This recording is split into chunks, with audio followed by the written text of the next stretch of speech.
Hello! Je viens d'accueillir mon troisième enfant, je suis donc en plein postpartum. Pendant mes 2 précédents postpartum, j'avais eu énormément de pertes capillaires. Et donc je me suis dit pour cette troisième fois, qu'est-ce que je peux faire pour que ça arrive le moins possible? Et donc j'étais en train de monter le room tour de notre chambre parentale. Vu que du coup j'avais pu me voir de loin et de dos, ce qui arrive pas très souvent, mais du coup j'ai pu me rendre compte que cette fois-ci j'avais une bonne masse capillaire. Donc en fait l'idée c'est que je savais que ça risquait d'arriver et donc de façon la plus anticipée possible, je me suis dit allez, on va tout faire pour que cette fois-ci ça arrive le moins possible. En plus je mettais pas franchement toutes les chances de mon côté parce que entre les décolorations, les plaques, les lissages, etc. Ça y allait. Et donc, on va couper cette vidéo en 2 parties. La première partie, ça va être tout ce qui relève du médical avec des gros guillemets. Comme vous commencez à le comprendre, j'ai une pratique plutôt axée le plus naturel possible. Et ensuite, dans une deuxième partie, on va voir tout ce qui est non médicamenteux, soins, etc. On voit ça ensemble tout de suite.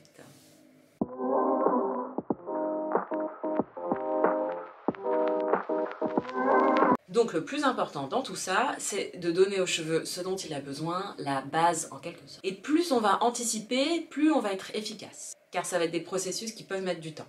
On va dire si vous y prenez 2-3 mois avant le postpartum, on est pas mal. Alors concernant ces aspects-là, je vous conseille de faire le point avec votre médecin. Puisque de toute façon, c'est des périodes où on sera amené à le voir, autant en profiter. Donc déjà pour tout ce qui concerne le fer, mis à part toutes ces problématiques, on sait que c'est un moment, la grossesse, où les réserves risquent d'être à plat. Et il y a des patientes pour qui c'est encore pire, qui même avant la grossesse partaient de pas beaucoup, parce qu'il y avait des règles abondantes, des cycles courts, parce que du fait de leur alimentation, etc. etc. Et puis arrive la grossesse, bébé qui puise encore plus dans les réserves, alors là on est à plat de chez plat, et donc après, le postpartum derrière, il ne reste plus rien du tout. Après, dans de très rares cas, il y a des patientes qui ont déjà beaucoup de fer, donc encore un autre intérêt de voir ça de toute façon avec votre médecin. Et donc, hormis ces cas-là, on n'hésite pas, si on est en carence, on recharge, on recharge, on recharge. Donc, le fer, c'est déjà un bon 50% du problème.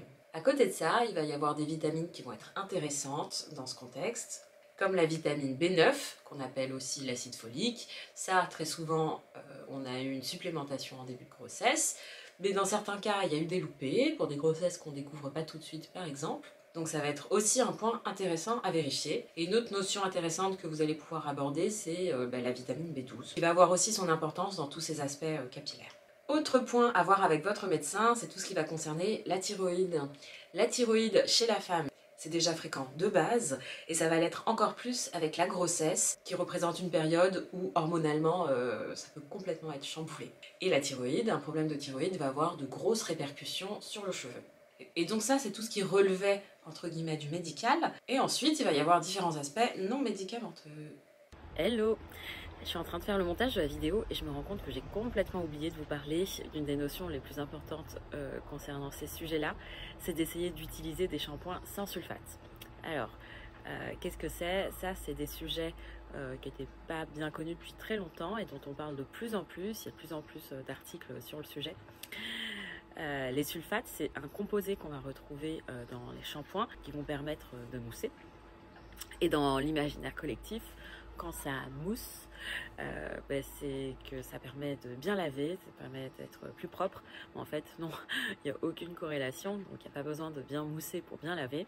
Donc les sulfates, ça va être désigné dans la composition en tant que sodium laureth sulfate, SLS.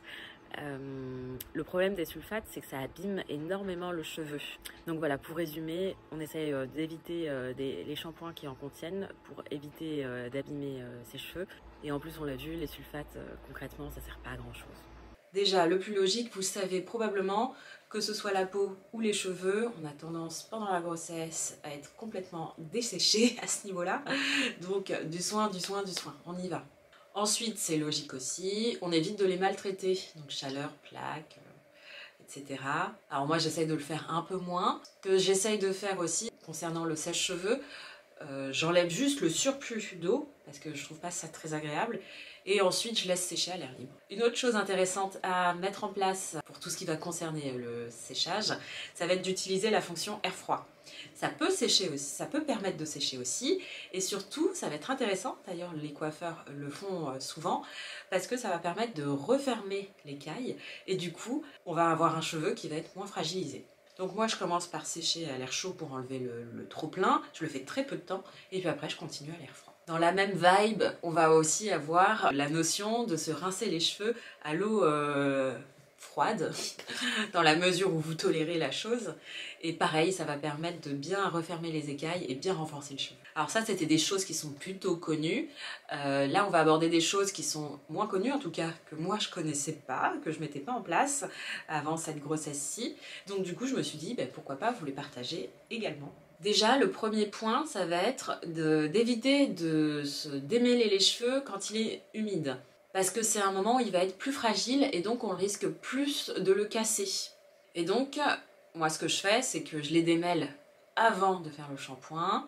Je les démêle pendant le soin, parce que ça glisse, donc c'est plus facile aussi à ce moment-là. Et puis après, derrière, quand il est humide, j'ai quasiment pas besoin de les brosser à ce moment-là, à un moment où il y a plus de risque de casse. Ensuite, ça commence à être quand même un petit peu plus connu ces dernières années, mais moi je l'ai fait que très récemment, c'est de faire l'acquisition d'un oreiller en soie. Ça permet aux cheveux de glisser lors des mouvements pendant la nuit, et donc quand on glisse sur de la soie, on l'abîme beaucoup moins que quand on glisse sur du coton par exemple, où il peut y avoir un phénomène de crépage, littéralement. Et donc ça c'est aussi un point intéressant à mettre en place, l'oreiller en soie. Alors un autre point, récemment j'ai amené mes filles, mes grandes, donc j'ai 2 grandes de 8 et 6 ans et demi, chez le coiffeur. Il m'a appris aussi un truc, peut-être que ce sera évident pour beaucoup d'entre vous, en tout cas pour moi ça ne l'était pas. Il a pris la masse de cheveux d'une de mes filles et il m'a montré que sur le dessus il y en avait beaucoup et sur la fin il restait plus grand chose. Pourquoi? C'est parce que au milieu, tous les jours, pour aller à l'école, elles s'attachaient les cheveux, ou à l'endroit où il y a l'élastique tous les jours, bim, il y a littéralement une très grande majorité des cheveux qui se sont cassés. Et donc, il restait plus rien en aval, plus bas que l'élastique. Et donc ça, c'est vraiment quelque chose à savoir, à mettre en place, à éviter d'attacher trop souvent vos cheveux. Moi, j'utilise de plus en plus des bandeaux pour mon quotidien, du coup. Et pareil, sur les quelques mois où j'ai mis ça en place, j'ai l'impression que en bas, du coup, à l'endroit où je mettais mon élastique, c'est à peu près là, il n'y avait plus grand chose en bas chez moi non plus, et que ça commence à se réépaissir. Voilà tout ce qui va concerner cheveux et postpartum. Voilà, comme je vous l'ai dit, il y a des choses que j'ai apprises très récemment. Il y a probablement plein de choses encore à découvrir. N'hésitez pas dans vos commentaires à vous partager les conseils que vous avez. J'espère que cette vidéo vous a plu, que vous avez appris des choses. Pareil, n'hésitez pas à me le dire dans les commentaires. Je vous remercie de l'avoir regardé et je vous dis à très bientôt. Bye!